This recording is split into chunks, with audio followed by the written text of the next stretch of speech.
படைத்தவன் யாரோ, படைத்தவன் யாரோ என்று சொல்லி வியக்கின்றார். நீ படைத்து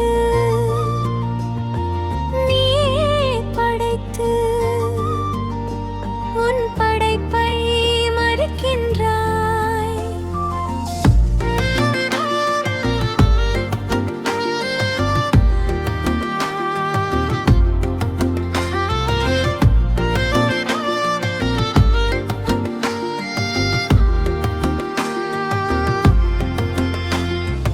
இயற்கை படைத்த படைப்பு போன்றே நீயும் இங்கே படைக்கின்றாய்.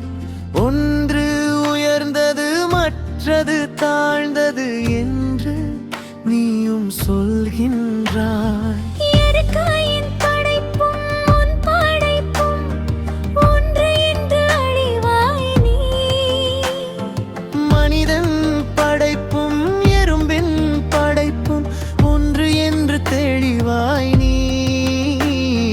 படைப்பில் உயர்வு தாழ்வு இல்லை, எல்லாம் இங்கே படைக்கிறது.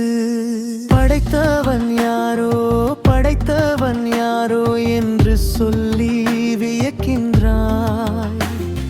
நீயே படைத்து நீயே படைப்பு உன் படைப்பை மறுக்கிறாய்.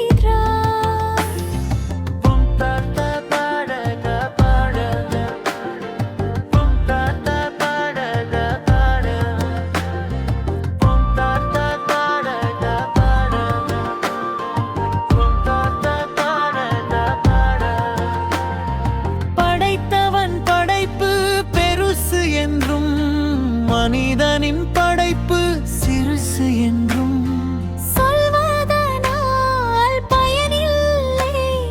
மூலத்தின் ஆற்றல் கொண்டு அதன் படைப்பு உன்னில் உள்ள மூலம் கொண்டு உன் படைப்பு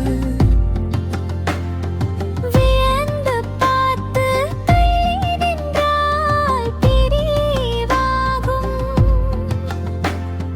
சமமாய் பார்த்து அன்பு கொண்டால் ஒன்றாகும்.